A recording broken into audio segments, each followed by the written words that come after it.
हर मुसलमान का एक ऐलान है, जान खत्म नबूवत पे कुर्बान है, इश्क मेहर और मोहब्बत की पहचान है। أعوذ بالله من الشيطان الرجيم بسم الله الرحمن الرحيم قال الله سبحانه وتعالى وأقيموا الصلاة وآتوا الزكاة. زما محترم مسلمانان ورونو، زکات اسلام اغا پنځه ستنی دی، اغوی کې یوه اهم ستنی ده اور د ارکان اسلام کې یو اهم رکن ده. څرنګه منځ فرض ده اندرنګه زکات هم فرض ده. قرآن مجید کی 32 ځایونه داسې دي چې هغه کې الله جل جلاله المنځ حکم سراسره د زکات حکم هم ورکړی ده. المنځ بدنی عبادت ده چې دا جسم په ذریعه سره ادا کیږي، اور زکات دا مالی عبادت ده چې دا انسان خپل مال په ذریعه سره ادا کوي. زکات په بیان کې ډیر زیات حدیثونه راغلي دي. په دوی کې نبی کریم صلی الله علیه وسلم علی یو مشهور ارشاد دادا چې د اسلام بنیاد الله جل جلاله په 5 شیانو باندې خیدا. اول عقیده ولا گواهی ورکون چې الله نه سوا بل معبود نشته اور محمد صلی الله علیه وسلم دغه بنده اور رسول ده. دویم مونږ قائم کون، دریم زکات ادایگی کون، څلورم حج کون، پنځم د رمضان المبارک روزه ستن. بخاری شریف حدیث ده. زکات حکم دادا چې کوم سړی صاحب نصاب وي اور هغه کې د زکات ول ټول شرطونه بیا مندای شي، نو هغه باندې زکات فرض ده. کوم سړی د زکات فرض کېدو نه انکار وکړو هغه کافر ده. حضرت ابوبکر صدیق رضی الله تعالی عنہ د خلکو خلاف د جهاد حکم فرمایله. کوم سړی زکات فرض کېدو یا د زکات فرضیت تسلیمي، کوم سړی زکات فرضیت تسلیمي مگر زکات ادا کوي نه، نو دا سخت ګنهګار اور فاسق ده. زکات کله فرض شوی دا قابل اعتماد خبره ده چې زکات فرضه مسلمانانو باندې مکه مکرمه کې المنځ فرضی سره دا هم را نازل شوی و. دا حکم حکومت را نازل شوی، یعنی اجمالی طور باندې زکات حکومت دا مکه مکرمه کې فرض شوی. البته د دې ولا تفصیلی احکامات د دې تفصیلات حکومت دا بیا مدینه منوره کې بیان شو.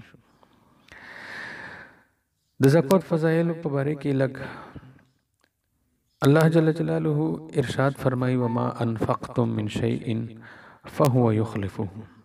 ستاسو څه شی هم د الله رب العزت په لاره کې خرج کوئ د دې به پورا بدلا تاسو ته ملويږي. حدیث قدسی ده انفق عليك، څه ته خرج کوا تو باندې به هم به خرج کولای شي، یعنی بدلا به در کولای شي. دوی فرشته هر ورځ اعلان کوي ایوا یې اللهم اعطي ممسكا تلفا، یا الله کوم خلق نه خرج کوي دیغه مال ضایع کا. دویمه فرشتہ دا دعا کوي چې اللهم اعطي منفقا خلفا. دا صحیح بخاری شریف حدیث دی، حدیث قدسی دا اخر نقل شوی دا. دویمه فرشتہ چې الله کوم خلق خرج کوي هغه ته بدلا ورکا. نو دا خرج کوان فرض عبادت، نفلی عبادت یعنی زکات اور صدقات خیرات دواړو ته شامل دي.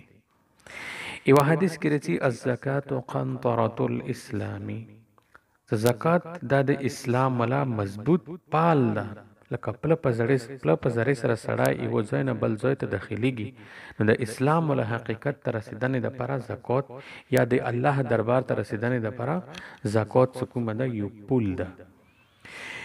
یو حدیث کې راځي حسنوا اموالکم بالزکات، خپل مال حفاظت دا زکات په ذریعه سره وکړي، ان خپل مال تاسو محفوظ کړئ زکات په ذریعه سره. که تاسو د غوړې چې د مو مالونه دا محفوظ شي نو زکات ورکوئ، د تاسو مال به هر شر نه محفوظ وي.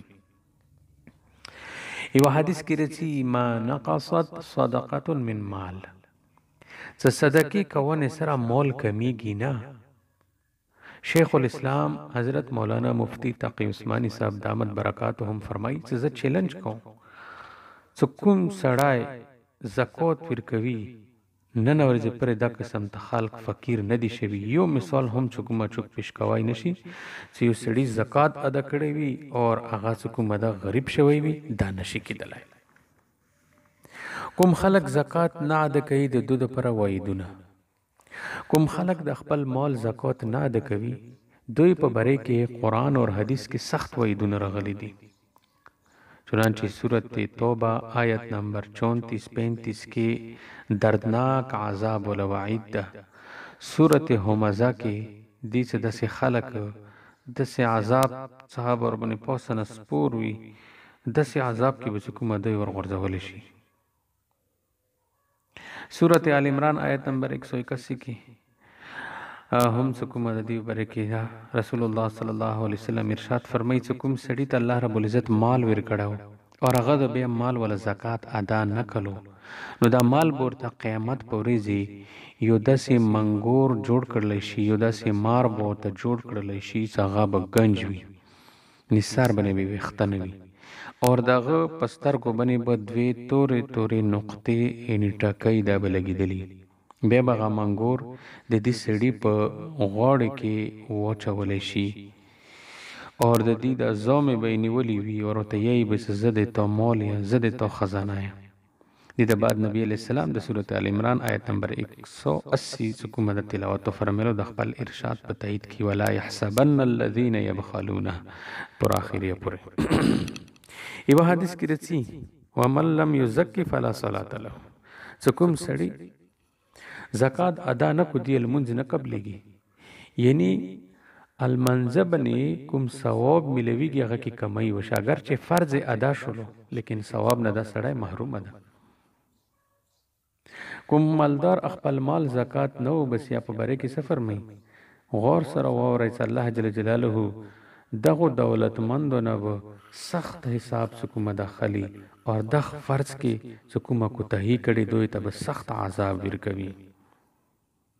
یو حدیث کې راځي چې کوم قوم زکات نه ورکوي، زکات وسور کی الله جل جلاله به دوی باندې قحط مسلط کی.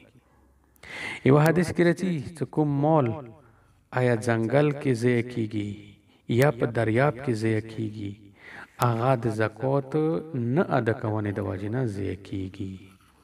نو لہذا مو تاسو ته پکار ده چې زکات ادایګي اهتمام مو تاسو وکړو اور دګي کوتهینا مو تاسو خپل ځنونه پکار ده وساتو.